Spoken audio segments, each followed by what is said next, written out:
Taz. Taz made his WWE debut on January 23, 2000 at the Royal Rumble pay-per-view.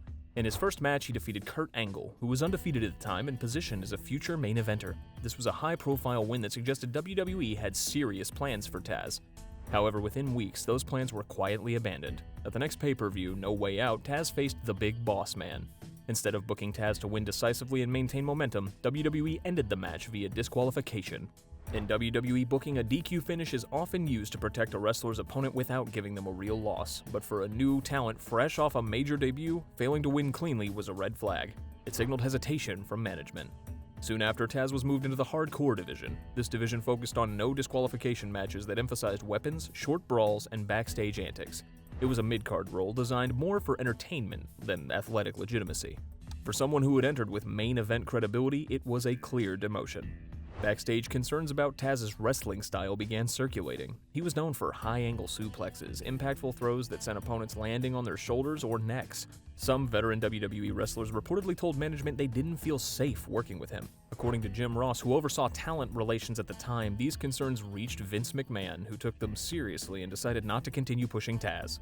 Another factor was Taz's ECW background. He had been a dominant world champion in ECW, but WWE rarely treated ECW alumni as equals. Many were brought in only to be devalued or repackaged. In Taz's case, that translated to mid-card feuds, inconsistent booking, and no return to the spotlight. His early momentum was effectively erased. In WWE, momentum isn't something you earn, it's something you're allowed to keep, until someone backstage decides you shouldn't. Christian. By 2004, Christian had evolved from a tag team specialist into one of WWE's most popular mid-card acts. His charisma, timing, and verbal delivery peaked during his Captain Charisma era. At Unforgiven 2004 in his hometown of Toronto, Christian received a crowd reaction that rivaled main event stars, proof that his popularity was genuine and rising. In spite of this, WWE held back any serious main event push. According to former head of talent relations Jim Ross, Vince McMahon had a personal issue with Christian's look, specifically his physique. While Christian was in excellent shape, he didn't meet McMahon's visual ideal of a top star. In WWE, physical size and appearance have historically been valued above crowd connection. This bias would limit Christian's upward mobility for years. In 2005, Christian chose not to renew his WWE contract. He left for TNA, where his push was immediate. He won the NWA World Heavyweight Championship twice, headlined pay-per-views, and was positioned as the face of the company, demonstrating that his talent translated easily when given creative trust and television time. When Christian returned to WWE in 2009, he was placed on the ECW brand, a third-tier show with limited storyline overlap with Raw or SmackDown. Though he held the ECW championship twice, the brand was widely viewed as developmental or holding space, not a pathway to the top. It wasn't until Edge's sudden retirement in 2011 that Christian was given a brief run with the World Heavyweight Championship. His reign lasted 2 days. His second lasted 27 days. Both reigns were used to advance other storylines, not to solidify Christian as a top-tier talent. Even though he had years of consistent performance, crowd support, and outside validation, WWE never viewed Christian as a main event priority. McMahon's long-standing belief that he lacked the it factor shaped every aspect of his booking. In WWE, if you don't fit the blueprint, the ceiling comes pre-installed, no matter how loud the crowd gets. Rob Van Dam. In 2000, Rob Van Dam was one of WWE's most popular performers. His high-flying offense, martial arts-inspired kicks, and laid-back charisma made him a standout in a roster that was still adjusting to the fallout from WCW and ECW's closure. That same year, Pro Wrestling Illustrated ranked him as the #1 wrestler in the world, a reflection of his fan connection and in-ring performance across multiple promotions. WWE had a clear chance to elevate Van Dam to main event status. At Unforgiven 2002, he challenged Triple H for the newly minted World Heavyweight Championship. The match ended with interference from Ric Flair, allowing Triple H to retain the title. Rather than extend the feud or protect Van Dam with a rematch, WWE immediately pivoted away from him, signaling that he was never seriously considered for the top spot. By early 2003, Van Dam's momentum had declined. He was placed in makeshift tag teams, including a long stint with Kane, and used in mid-card feuds that lacked direction. Even during his runs with the Intercontinental Championship, he was rarely given meaningful promos or storyline progression, despite maintaining strong reactions from live crowds. Internally, it was widely believed that Van Dam had political tensions with Triple H and Shawn Michaels, who had significant creative influence at the time. These tensions were never confirmed publicly, but many industry sources viewed them as a factor in his stalled career trajectory. While Van Dam remained consistently with fans, his placement on the card never again reflected main event potential during that era. In WWE, popularity without the right allies backstage is like fuel without a spark. It burns out before it ever ignites. Rey Mysterio. Rey Mysterio won the 2006 Royal Rumble from the number 2 entry position, lasting over 62 minutes and setting a new longevity record at the time. His win came just months after the death of his close friend Eddie Guerrero, and WWE framed the storyline as a tribute. With the audience fully behind him, Mysterio was positioned to challenge for the World Heavyweight Championship at WrestleMania 22. At WrestleMania, Mysterio defeated Kurt Angle and Randy Orton in a triple threat match to win the title, becoming the smallest world champion in WWE history. It was a milestone moment, breaking a pattern of heavyweight dominance that had defined WWE's top titles for decades. However, the way his reign was booked sent a different message. From the outset, Mysterio was portrayed as a weak champion. He was booked in multiple non-title matches where he was decisively beaten by larger opponents, including Mark Henry, The Great Khali, and King Booker. In WWE storytelling, having a champion lose non-title matches on television signals that they are not truly dominant. It undermines their credibility and conditions the audience to expect a short reign. The storyline also leaned heavily on Eddie Guerrero's name, with frequent on-air references that some fans and critics saw as exploitative. Rather than centering Mysterio's win as an earned accomplishment, it often felt like a symbolic gesture tied to someone else's legacy. Backstage, Vince McMahon was reportedly skeptical of Mysterio's viability as a top champion. His size and high-flying style didn't align with McMahon's traditional vision for a main event star. Even with fan support, Mysterio was never treated as a long-term investment. He lost the World Heavyweight Championship to King Booker at the Great American Bash in July 2006, just 3 months into his reign. The booking choices made during this period reflected a lack of belief in his status and left the reign feeling more like a placeholder than a breakthrough. In WWE, even a championship run can feel like punishment if the company never wanted you to have it in the first place. Cody Rhodes. In 2013, Cody Rhodes began gaining significant fan support during a storyline involving The Authority. After being fired on screen by Triple H, Cody returned alongside his brother Goldust and their father Dusty Rhodes in a family-driven feud that culminated at Battleground 2013.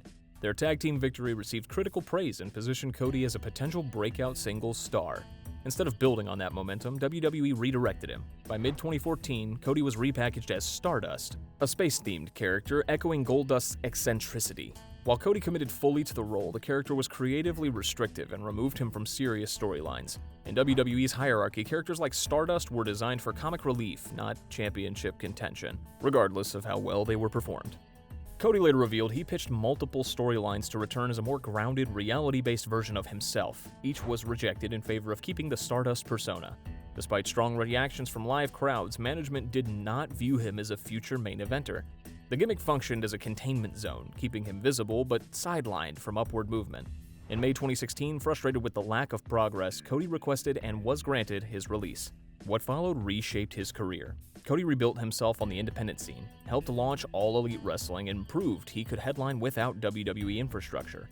When he returned at WrestleMania 38 in 2022, WWE presented him as a top-tier talent. He won the 2023 Royal Rumble and main evented WrestleMania 39. After falling short that year, he completed the story at WrestleMania 40 by defeating Roman Reigns to become undisputed WWE champion. That win triggered a headline feud with the returning Final Boss version of The Rock, marking a new chapter in Cody's career as one of WWE's central stars. WWE once buried Cody under face paint and Stardust, but when he came back as Fire, they had no choice but to watch him burn everything down. Daniel Bryan. By mid-2013, Daniel Bryan had become one of the most organically popular wrestlers in WWE. His underdog persona, technical skill, and crowd-driven yes chants made him a fixture in arenas across the world. Even though he didn't fit Vince McMahon's typical mold for a main event star, lacking height, bulk, and the traditional superstar image, Bryan was consistently outdrawing hand-picked headliners in both crowd response and merchandise. At SummerSlam 2013, Bryan defeated John Cena cleanly to win the WWE Championship. Moments later, Triple H attacked him and Randy Orton cashed in his Money in the Bank briefcase to take the title. That marked the start of a months-long storyline where Bryan was positioned as unworthy of leading the company. WWE's authority figures repeatedly undermined him, and despite crowd reactions, he was kept out of title matches on multiple pay-per-views. The most visible rejection came at the 2014 Royal Rumble, where Bryan wasn't even included in the match. The audience turned on the event completely, booing Batista's win and hijacking Raw episodes with chants for Bryan. At episodes of Raw in Seattle and Chicago, crowd chants for Bryan drowned out multiple segments, derailing WWE's intended narratives.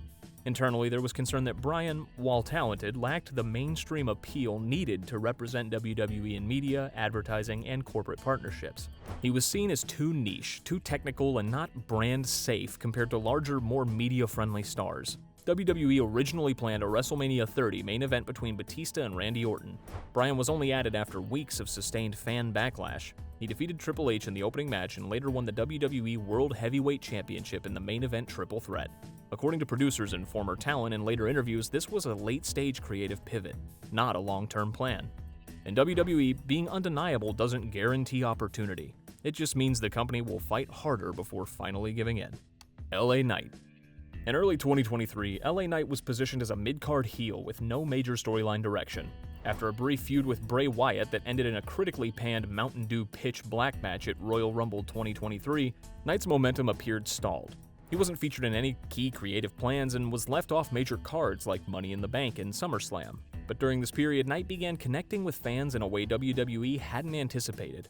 His cadence, catchphrases, and promo delivery sparked organic crowd participation.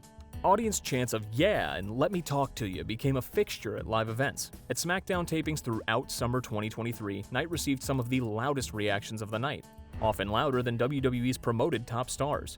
Despite this, WWE did not move him into title matches, headline segments, or long-term storylines. Instead, he continued appearing in short matches and backstage promos with no meaningful payoff. Knight also began topping WWE's merchandise sales charts, a key indicator that fan support was translating into revenue, yet the company remained hesitant to adjust his positioning. Backstage reports at the time indicated that Knight's surge in popularity caught WWE leadership off guard. Some insiders believe there was internal resistance because he hadn't been selected for a top spot and his age, approaching 40, was viewed as a liability for long-term planning. Online speculation grew that WWE was actively slowing his momentum to avoid disrupting their intended main event direction.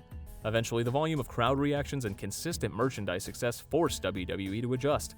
By late 2023, Knight was pushed into higher-profile matches and began appearing in main event segments. But the delay highlighted how close WWE came to stalling yet another organically over star.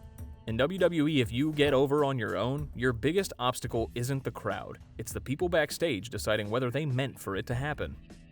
Fandango. Fandango, portrayed by Johnny Curtis, debuted on the main roster in early 2013 with a ballroom dancer gimmick that was initially treated as a comedic mid-card act. At WrestleMania 29, he defeated Chris Jericho in his first televised match, an unusually high-profile debut, especially against a former world champion. The next night on Raw, something unexpected happened. The live crowd began singing his entrance theme in unison. The chant went viral almost overnight, spawning the global trend known as Fandangoing. It spread to soccer stadiums, trended on Twitter, and was even featured on Good Morning America.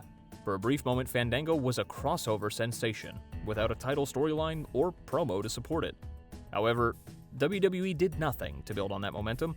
Fandango was not inserted into a title picture, wasn't given serious mic time, and was quickly booked in forgettable matches. By late spring, he was losing short bouts on Raw to comedy opponents like Santino Marella, and the viral energy had vanished. Despite the spike in visibility, WWE never altered his presentation or long-term role. Internally, the company appeared caught off guard. WWE's creative system at the time was notoriously inflexible, designed around long-term plans rather than sudden fan reactions. Because Fandango's popularity wasn't scripted or expected, it was treated as a moment to ride out, not invest in. The character remained one-dimensional, and Curtis was never given an opportunity to evolve the gimmick beyond its original form. Fandango remained under contract until 2021, but he never regained the momentum of that post-WrestleMania high. His case remains one of the clearest examples of WWE allowing a viral success to fade through deliberate inaction. In WWE, going viral without a plan isn't seen as an opportunity. It's treated like an accident they'd rather forget. Damien Sandow. Damien Sandow debuted on WWE's main roster with an intellectual heel persona, but it wasn't until 2014 that he unexpectedly became one of the most overperformers on the show. Assigned to play the Miz's stunt double, Sandow mimicked Miz's movements outside the ring during matches. The gimmick was originally intended as background comedy, not a breakout act, but Sandow's commitment to the role triggered massive live reactions. On weekly episodes of Raw and SmackDown in late 2014, Sandow routinely received louder crowd responses than main event segments. Mizdow chants became a fixture, and even when Sandow wasn't tagged into matches, fans stayed focused on him at ringside. WWE turned him babyface in early 2015 and teased a full breakout at WrestleMania 31 during the Andre the Giant Memorial Battle Royale. After eliminating The Miz to a huge reaction, Sandow was one of the final 2 participants, but was ultimately eliminated by Big Show. The moment went uncapitalized. No promo, no feud, and no push followed. In the weeks after WrestleMania, Sandow was briefly paired with Curtis Axel in a parody tag team and later disappeared from television with no storyline explanation. Even with vocal fan support, WWE made no effort to reinvest in his character. Internally, Sandow's popularity was viewed as a product of circumstance, not star power. Management reportedly saw the Mizdow act as a one-off novelty, not a reason to elevate him. Even though Sandow had proven charisma, ring ability, and crowd connection, he was never given a sustained singles opportunity. He was released in May 2016. In WWE, even when the crowd hands someone a push on a silver platter, the company still has to decide whether they believe it was meant to happen. Baron Corbin. By 2023, Baron Corbin had cycled through multiple gimmicks on the main roster, from Lone Wolf to Happy Corbin, none of which connected consistently with fans. But during a return to NXT that year, he began rebuilding his image. Corbin adopted a stripped-down, no-nonsense persona and delivered standout matches against names like Carmelo Hayes and Ilya Dragunov. His in-ring work improved, and fans began to view him in a new light, not as a punchline, but as a credible veteran competitor. When he returned to the main roster in early 2024, he carried renewed goodwill. Social media sentiment shifted in his favor, and live audiences responded to the change. Corbin wasn't pushed. He clawed his way back into relevance, and the crowd followed. Despite this, WWE had no creative plans for him. He wasn't included in any storylines, title chases, or character arcs. Weeks passed without appearances, and his momentum stalled completely. In April 2024, Corbin was released from the company. The move surprised many, not just because of his veteran status, but because he had finally earned genuine fan support without relying on a gimmick. Unlike typical releases during budget cuts, Corbin's exit drew backlash from fans who had only recently begun to rally behind his reinvention.